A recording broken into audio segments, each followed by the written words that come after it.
Aujourd'hui, nous avons voulu donner la parole à nos aînés, ou plutôt nos aînés. Le portrait qui va suivre est celui d'Anne, une voisine que j'ai rencontrée au petit supermarché de mon quartier. Anne a 80 ans et son histoire m'a particulièrement touchée. En discutant avec elle, j'ai compris qu'elle avait traversé beaucoup de choses et que malgré toutes les embûches de la vie, elle est restée une battante. La crise a mis fin à son activité de manière impromptue. Voici le portrait d'une grande dame avec de l'or dans les mains, réalisé en collaboration avec Quentin Thévigneau et Kim Texier.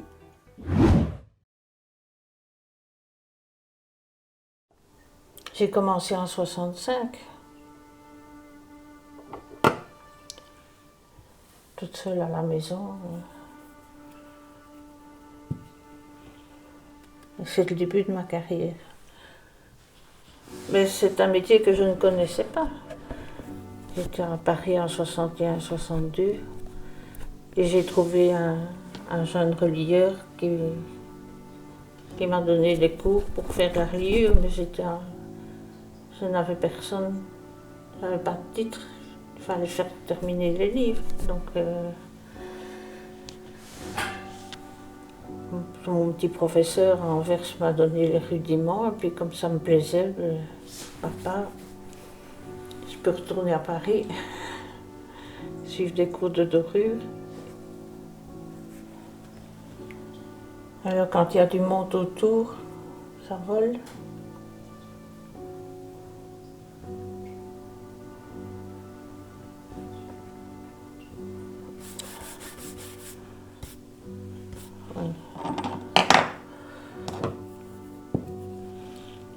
C'est pas la patience, c'est la persévérance.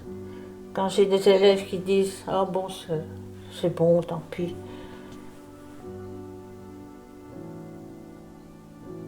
c'est quoi la particularité de ce livre-là, ce bijou? Ce bijou, et c'est parfait. La reliure est parfaite. Et vous êtes intervenu pourquoi dans ce livre? Pour la dorure, tout ce qu'il y a au... Tu vois, ça ne tombe pas ploc. C'est déjà une des caractéristiques. Pourquoi est-ce que vous avez arrêté d'enseigner? Le Covid. Tout ceci était fermé, c'était coupé net. Moi j'ai encore de l'or, j'ai encore du matériel et il n'y a plus d'élèves. Ça a été vraiment coupé à l'âge, c'est pas... J'envisageais bien d'arrêter un jour, puisque j'ai quand même un âge où les autres sont dans leur fauteuil. Beaucoup d'autres sont dans leur fauteuil. Mais moi, je ne voulais pas rester comme ça. Je suis perdue. Parce que j'ai passé tellement de temps.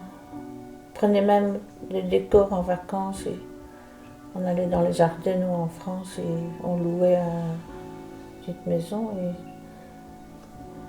il faut que je fasse quelque chose, mais je ne sais pas. Mon fils m'a dit prends des cours de chant. J'ai dit allez, je n'ai pas commencé à 4 ans.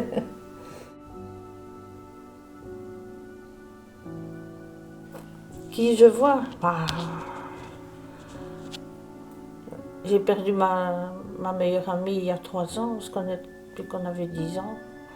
Mais elle a sa sœur qui sympathise, enfin, je m'entends bien avec elle et elle m'invite, on se voit. On voudrait faire des choses ensemble, mais ça ne va pas.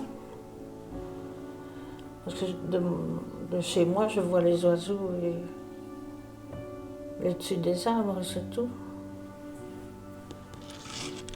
Non, mais je suis une solitaire, donc il ne faut pas pousser.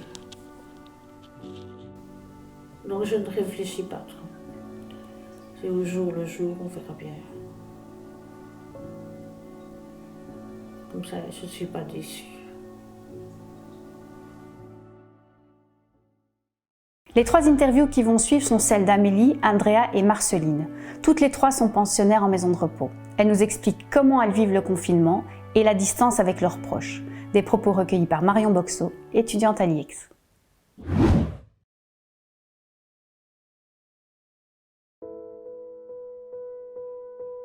Je suis toujours fatiguée, madame. Je n'ai jamais été si fatiguée que maintenant. Cette maladie nous tue. Ça fait des mois maintenant. Nous en sommes au 7e, 8e mois. Mais de ne pas voir la famille, les enfants, c'est dur, savez-vous. Je n'ai que 2 enfants. Ils sont aussi mignons, aussi gentils avec moi. Qu'est-ce que tu veux, chérie? C'est comme ça et pas autrement. Ça commence à devenir lourd. Certaines personnes ont le cafard. Vraiment, il faut essayer de les remonter. Mais comme on ne se voit pas. C'est dur, savez-vous. Je suis un tout petit peu nerveuse aussi. Et on n'a pas fini, hein. Pas du tout, pas du tout. Pas du tout. Ce qui me fait plaisir, ce sont les enfants. Ils le savent aussi. Ou s'ils ne savent pas venir, ils téléphonent. Et c'est bien ça. On a des mots avec eux, ils sont aussi beaux avec nous. C'est le principal. Oui, j'aime bien de discuter avec quelqu'un. Ça en a beau. Qu'on puisse faire comme on faisait avant dans notre vie, madame. On se prenait toujours dans les bras et un petit bisou sur les joues. Même le petit de 12 ans.